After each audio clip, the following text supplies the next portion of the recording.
Bueno, hoy venimos con un nuevo estudio bíblico donde queremos hablar un poquitito de por qué es confiable la palabra de Dios. ¿Y por qué? Porque resulta ser que muchas veces hablando con amigos, ¿verdad? Que no conocen todavía la palabra de Dios, siempre termina la conversación de parte de ellos, ¿verdad? En que si es confiable, que no es confiable, si por qué va a ser la palabra de Dios si eso fue escrita por hombres, ¿verdad? Es famoso luego, ¿verdad?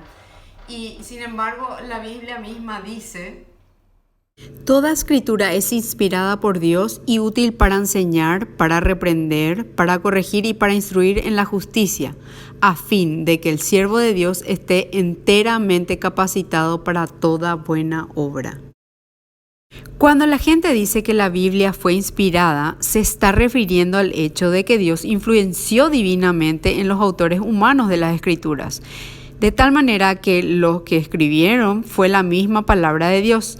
En el contexto de las Escrituras, la palabra inspiración significa sencillamente exhalada por Dios.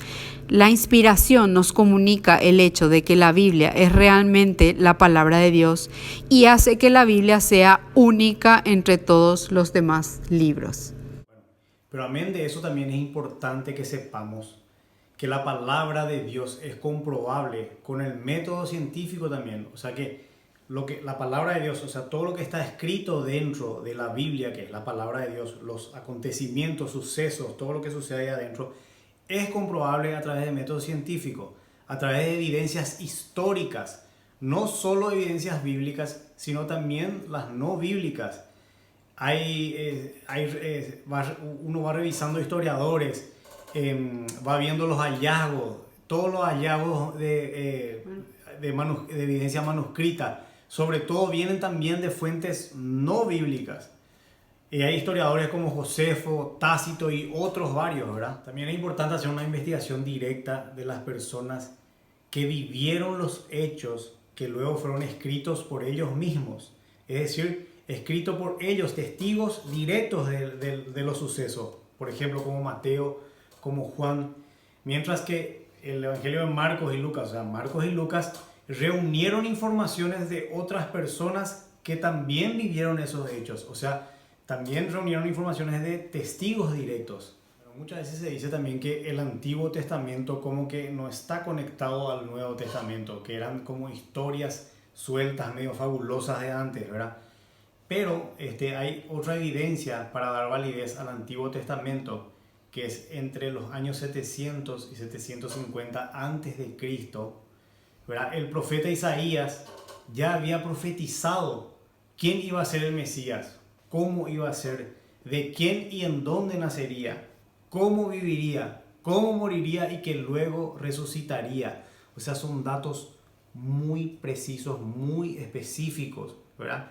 Por eso incluso Jesús cita luego, o se cita también en las Escrituras, ¿verdad? Que esto sucede o sucedió para que se cumpliera lo que escrito estaba muchos siglos antes. Y para entender un poquito cada historia del Antiguo Testamento, cada personaje del Antiguo Testamento refleja a Cristo y al Padre, ¿verdad?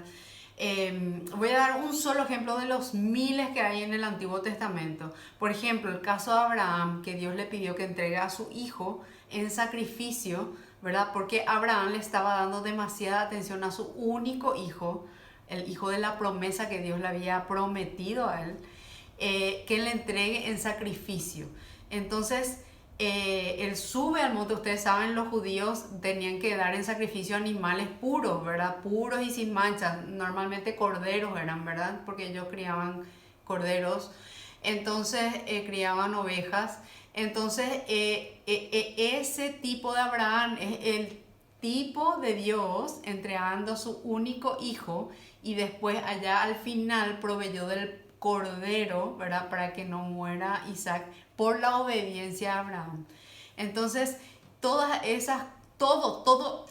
historias del Antiguo Testamento hablan de Jesús. Es como que si vos tenés sacas una fotografía en la época de antes, cuando teníamos el negativo, es todo el Antiguo Testamento. Y se revela en el Nuevo Testamento cuando ya está Dios hecho hombre, Jesús, el Mesías, ya vino a este mundo, entonces esa ya es la fotografía. Otro asunto no menos importante que demuestra la veracidad del Evangelio es que todos los apóstoles fueron perseguidos y asesinados.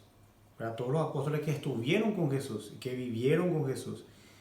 Nosotros todos sabemos que los cristianos eran perseguidos por predicar la verdad que ellos mismos vivieron. Y imagínense, ¿quién va a ser tan loco o tan tonto de sostener una mentira, si fuese mentira, de sostener una mentira tanto tiempo hasta el punto de correr peligro de vida?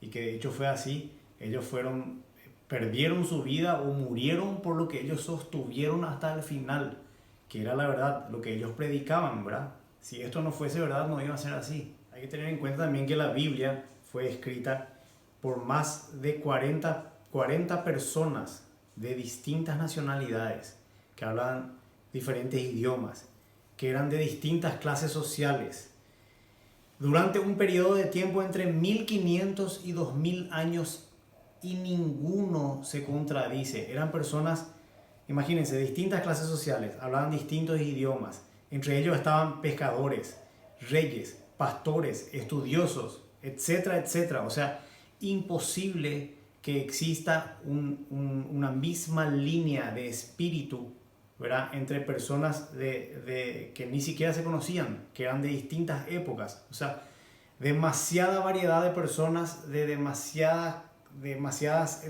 estatus, te voy a decir. Y cómo es que ellos pudieron sostener esto y ninguno se contradice, y esto es humanamente imposible. Bueno, y podemos hablar de miles de hechos más donde se confirma que no pudo haber sido humano, ¿verdad? Todo lo que está escrito y todo lo que está en la Biblia, haber venido del lado humano, sino que más bien haber venido del lado divino y haber sido realmente inspirado por Dios. Para ser más actual y concreta, ¿verdad?, la historia de la humanidad se divide en antes de Cristo y después de Cristo, ¿verdad? Y tantos judíos como cristianos, musulmanes, hindúes, a la hora de firmar un cheque, la fecha, ¿qué fecha usan? Bueno, y les dejo con este cuestionamiento para cerrar. Si hoy hay que firmar un cheque, ¿qué año corresponde poner en el ángulo superior derecho de ese cheque? 2020.